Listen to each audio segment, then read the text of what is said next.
जाने माने मोटिवेटर और जीवन प्रबंधन समूह के प्रमुख पंडित विजय शंकर मेहता आज ग्वालियर के चैम्बर्स ऑफ कॉमर्स सभागार में एक शाम परिवार के नाम आयोजन में अपना व्याख्यान देने जा रहे हैं। आयकर सलाहकार प्रमोद कुमार गुप्ता ने अपनी पत्नी स्वर्गीय श्रीमती राधा गुप्ता की पुण्यतिथि पर यह आयोजन किया है। इस आयोजन से पहले आचरण न्यूज ने पंडित विजय शंकर मेहता से खास मुलाकात की। पंडित मेहता का कहना है कि बदलते परिवेश में भारत में परिवार की अवधारणा खत्म होती जा रही है। पंडित मेहता मानते हैं कि ऐसा हमारी युवा पीढ़ी द्वारा यूएस मॉडल को अपनाने के कारण हो रहा है। तो आइए मिलते हैं पंडित विजय शंकर मेहता से। इस वक्त हम मौजूद हैं ग्वालियर शहर के जाने माने सीए प्रमोद गुप्ता जी के यहाँ। जैसा कि आप सभी जानते हैं कि प्रमोद गुप्ता जी नीम करोड़ी जो बाबा हैं उनके परम भक्त हैं और उनके यहाँ आज उज्जैन से पधारे हैं पंडित मेहता जी। उनसे हम जानकारी लेते हैं आज धर्म के बारे में, ज्ञान के बारे में, वेद के बारे में। आज मैं यहाँ आदरणीय प्रमोद गुप्ता जी की अर्धांगिनी, जिनका देहावसान पिछले वर्ष हुआ, उनकी प्रथम पुण्यतिथि पर एक शाम परिवार के नाम इस विषय पर बोलने के लिए आया हुआ हूँ। मैं विभिन्न विषयों पर बोलता हूँ, उसमें से एक विषय है एक शाम परिवार के नाम। भारत जिस तेज़ी से विकास कर रहा है, 10-15 साल में भारत के पास वो सब कुछ होगा जो एक डेवलप्ड कंट्री के पास है। और लगभग भारत में सभी लोगों ने यूएस मॉडल अपना लिया है। हर आदमी कहीं ना कहीं यूएस, अमेरिका से कनेक्ट होना चाहता है, पर जो गलती अमेरिका ने की वो हम न करें।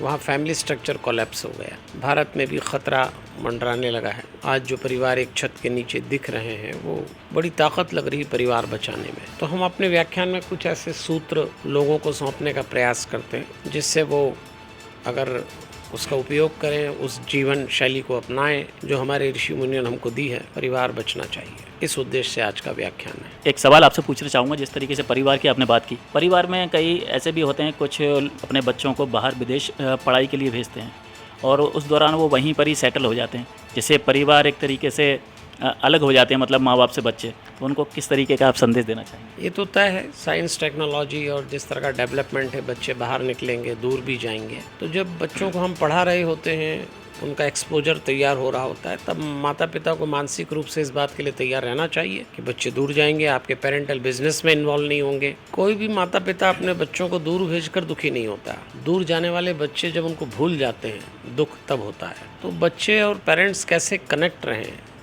इसमें दोनों की जिम्मेदारी बराबर की है और ख़ास तौर पे पेरेंट्स की। तो होता ये है कि जब वो बच्चों का लालन पालन किया जा रहा होता है, उस समय पेरेंट्स लापरवाह रहते हैं, सिर्फ उनके करियर पे फोकस करते हैं।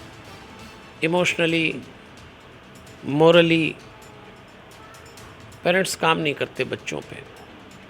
तो जो एक अटैचमेंट इमोशनली होता है, जो आत्मीय संबंध होता है जिसको हिंदी में कहते हैं, वो संबंध माता पिता जिस उम्र में सिखा सकते हैं उस उम्र में चूक जाते हैं। अब बाद में फिर बच्चों को रोएं कि भाई वो बच्चे आजकल लौटते नहीं हैं।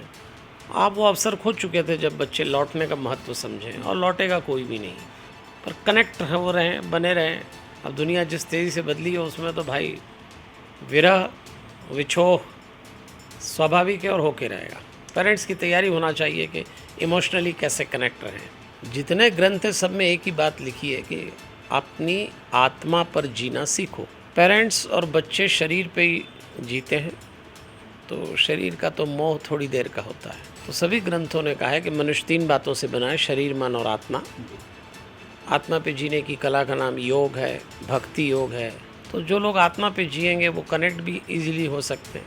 तो सीधा सा अर्थ है कि आत्मा पे जीने की तैयारी करना चाहिए। क्या आप आखिरी संदेश देना चाहेंगे ग्वालियर वासियों के लिए? ग्वालियर में आप आए हैं आज। मैं पहले भी ग्वालियर आया हूँ, अभी भी, और भी ग्वालियर के लोगों से मिलता रहा हूँ।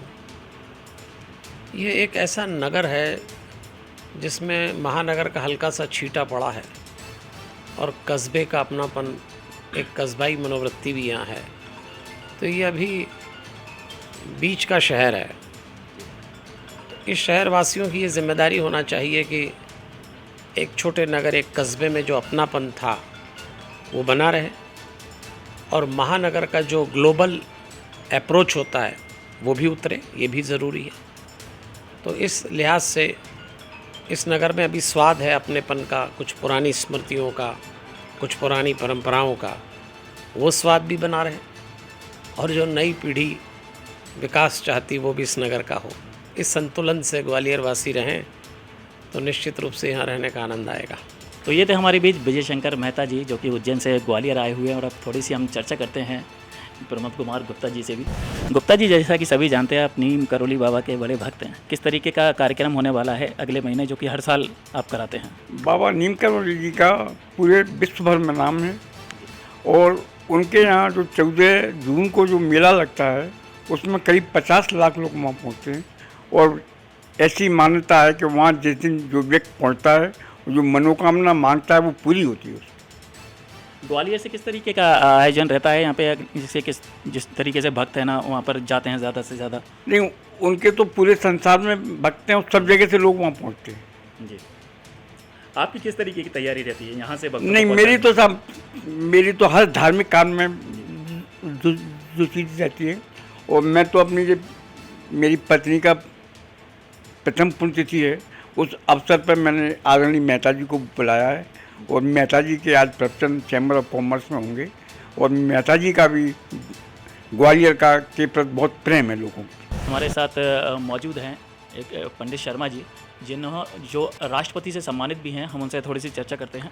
आज का बहुत अच्छा अवसर है कि हमारे श्री प्रमोद कुमार गुप्ता जी कर सलाहकार, ग्वालियर के सुप्रसिद्ध समाजसेवी, धार्मिक और एक प्रतिष्ठित धर्मात्मा सज्जन है।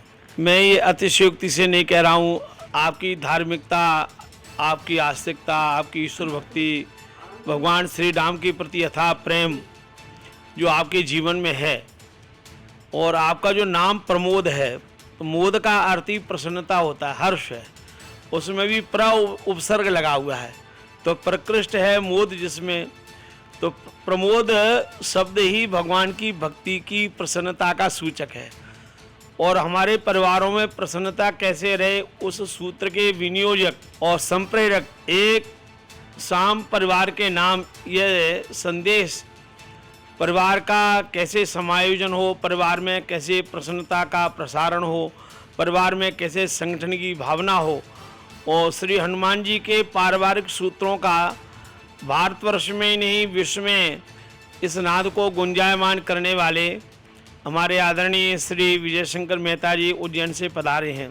आपका पिछले दिनों द्वारकाधीश मंदिर मुरार में बड़ा दिव्य कार्यक्रम रहा, और ये सच्चे अर्थों में केवल हनुमान चालीसा का शाब्दिक वाचन ही नहीं, वह पंक्तियाँ, वे भाव हमारे जीवन में, हमारे परिवार में कैसे आगे बढ़ें, उसका समायोजन श्री विजय शंकर मेहता जी ने किया है। मैं उनका ग्वालियर के आज आगमन पर हार्दिक अभिनंदन और स्वागत करता हूं।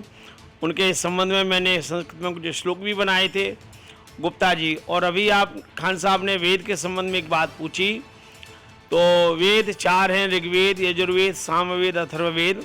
चारों वेद जो है वो ऋग्वेद सबसे प्राचीनतम पुस्तक है। Rigveda is the oldest work in a library of the world. दुनिया की प्राचीनतम पुस्तक वेद है, और वेद का अर्थ पाणिनि व्याकरण के अनुसार 4 अर्थ हैं। एक अर्थ है वेद ज्ञाने, इसका अर्थ है जो ज्ञान है, सृष्टि का महान ज्ञान है, वो वेद है। दूसरा अर्थ है विद सत्तायाम, जिस ज्ञान की शाश्वत सत्ता है, सनातन सत्ता है, उस ज्ञान का नाम वेद है। और तीसरा है वेद विचारणे, जिन मंत्रों के द्वारा विचार और चिंतन होता है, मानव जीवन जीने की कला प्राप्त होती है। तो मानव जीवन जीने का संविधान जो है वो वेद है। और चौथा अर्थ है विदली लाभे, जिस ज्ञान से मानव जीवन को विविध प्रकार के लाभ प्राप्त होते हैं, ऐसा मानव जीवन के लिए कल्याण करने वाला जो ज्ञान है वह वेद है। तो वेद के चारों अर्थ, वेद की भावना और वेद का संदेश हमारे जीवन में आना चाहिए। मैं इस अवसर पर पुनः अपनी ओर से प्रमोद जी का और हमारे विजय शंकर मेहता जी का हार्दिक अभिनंदन, स्वागत है। और आचरण जिस तरह से यहाँ कार्य कर रहा है, और जैसा खान साहब ने बताया कि आपका 5000 वर्ग फीट में एक बहुत बड़ा भव्य चैनल प्रारंभ होने जा रहा है, उसके लिए पूर्व से मैं आपको स्वागत करता हूँ, अभिनंदन करता हूँ। और ये कार्यक्रम ग्वालियर के लिए, युवा पीढ़ी के लिए, व्यापारियों के लिए, विद्यार्थियों के लिए, समाज के हर वर्ग के लिए कल्याणकारी आचरण का सिद्ध होगा। तो आचरण के इस कार्यक्रम के लिए मेरी ओर से बहुत बहुत शुभकामनाएं, मंगल कामनाएं। धन्यवाद। देश दुनिया की सभी खबरें देखने के लिए जुड़े रहिए आचरण न्यूज से। आचरण न्यूज, हर कदम आपके साथ।